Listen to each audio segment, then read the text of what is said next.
d'autres concepts historiques comme Courtepaille, né aussi en 62, qui lui, on sait, a vécu une dégringolade, mais qui était due, bien évidemment, à une perte de chiffre d'affaires, mais aussi la financiarisation de l'entreprise, où on fait d'abord dans notre métier comme dans d'autres, jouer les tableaux Excel avant de comprendre et de faire jouer la qualité du service et l'enthousiasme du personnel.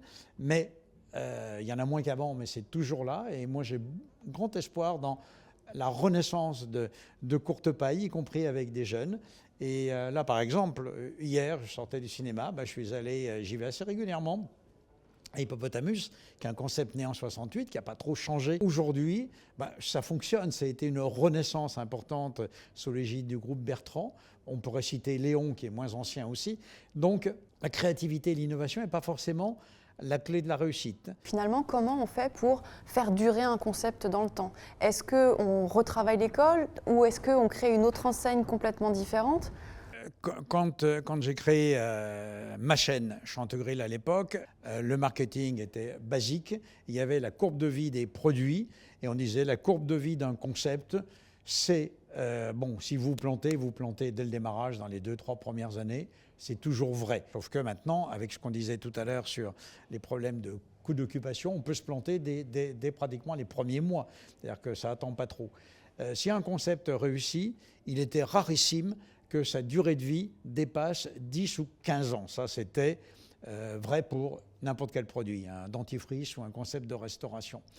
Après, la durée de vie des concepts s'est rétractée considérablement, c'est-à-dire qu'il fallait se rénover en permanence. Je viens de citer quelques exemples qui ont duré un demi-siècle, qui durent encore, mais ce sont des icônes. Alors l'autre cas que j'avais cité tout à l'heure, c'était le groupe Big Mama, donc ça fait maintenant plus de 10 ans que ça fonctionne, mais vous notez que Big Mama, c'est un groupe, c'est pas un concept, et qu'eux ont réussi à surfer sur la nouvelle sociologie de la nouvelle génération de consommateurs, ce que l'on appelle les millennials ou les X, les Y, peu importe, mais les millennials au niveau mondial, ce sont ces jeunes consommateurs qui se foutent complètement en apparence d'une marque, d'une enseigne, qui sont entre guillemets très peu fidèles, et c'est pour ça que le groupe Big Mama a réussi à s'imposer. Ils n'ont pas une marque, il y a un groupe, il y a une famille,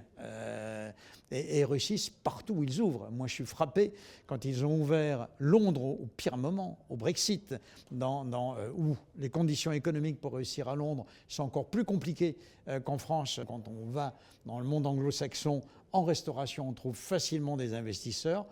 En France, c'est encore extrêmement compliqué. Le capital risque, le venture capitalisme en France est quasiment inexistant dans notre métier. Je crois que Victor Luget est établi maintenant aux États-Unis, je ne sais pas s'il est à New York ou ailleurs, et l'idée c'est de développer le groupe Big Mama aux États-Unis. Donc pour moi, ça va être extrêmement intéressant, si je vis suffisamment longtemps, et j'espère, voir comment ils auront réussi déjà mondialement, parce qu'il y a très très peu de réussite, comment faire durer un concept au-delà de la durée de vie qui aujourd'hui est clairement inférieure à 10 ans, c'est-à-dire ce qui marche là aujourd'hui, si dans 10 ans ça fonctionne, chapeau les gars.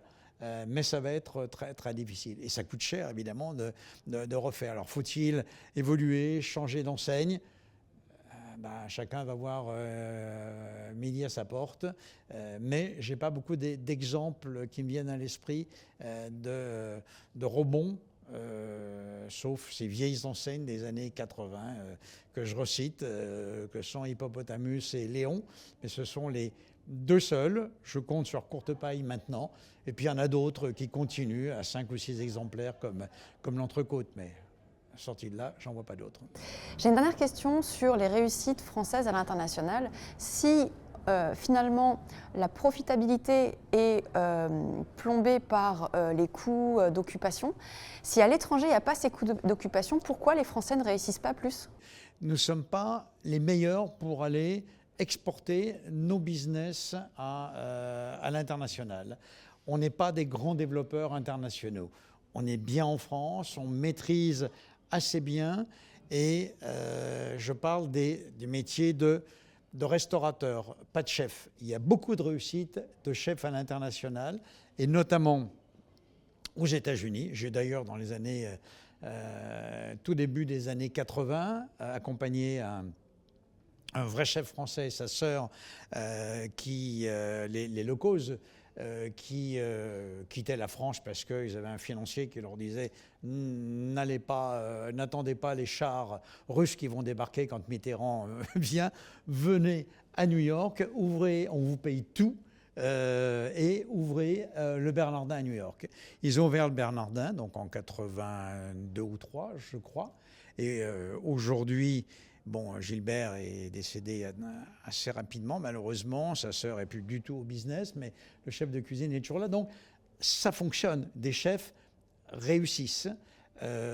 Par contre, des concepts, même des grands concepts qui sont bien français, prenons Brioche Dorée, des réussites indéniables à l'étranger, à part Brie d'Or en termes d'industriels en Amérique du Nord, les enseignes fonctionnent pas trop.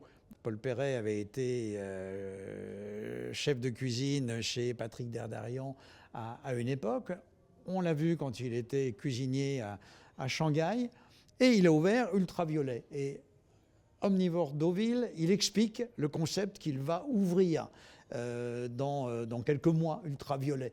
Et j'ai dit, attends, ce gars-là, il sent quelque chose d'extraordinaire. Il crée ce concept Ultraviolet.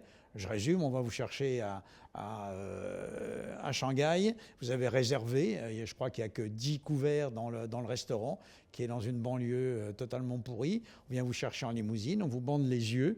Vous avez payé de l'ordre de 500 ou 600 dollars l'expérience. Ce terme-là n'était pas développé il y a 10 ans encore. Et vous allez passer 3 ou 4 heures dans une espèce de bunker où vous aurez du son, de la lumière, des goûts, absolument tout ça. Vous allez manger, expérimenter une trentaine de bouchées. Et apparemment, ça fonctionne toujours. Ça, par contre, on est créateur en France, créatif. Je n'ai pas d'exemple ailleurs. Il y en a un petit peu en Espagne, quelque part. Mais vraiment, on est très bon parce que là, il y a les chefs derrière qui savent faire et il y a le côté innovation et originalité du concept. Ça s'appelle 220 battements par minute, une expérience totalement proche et inspirée bien évidemment de ce qu'a fait Paul Perret, mais dans une forêt lyonnaise. On viendra vous chercher en ville, dans la voiture, je crois qu'il y aura 12 ou 20 places, je ne sais plus. On vous emmène dans une forêt pour une expérience sensorielle totale de restauration, mais ça coûtera aussi 450, 500, 600 euros l'expérience de plusieurs heures. Donc on va regarder ce que c'est, si ces 220 battements par minute vont faire battre le cœur des consommateurs et surtout leur portefeuille. Génial. Dernière question, si tu étais un goût, un plat ou une texture, que serais-tu et pourquoi? Je suis d'une gourmandise pas possible. Les seules fois où je craque dans un restaurant, c'est quand je trouve un baba au rhum. Donc il y a à la fois le goût, il y a à la fois la texture, et puis quelque part, c'est ma Madeleine de Proust. Donc allez, je serai un baba au rhum, mais beaucoup disent que je suis quand même resté baba cool depuis l'époque des 60s. Génial, merci beaucoup Daniel. Merci. La gastronomie est une compétence relationnelle. Découvrez mes ateliers d'initiation et de perfectionnement au repas professionnel. On n'a pas 2 fois l'occasion de faire une première bonne impression.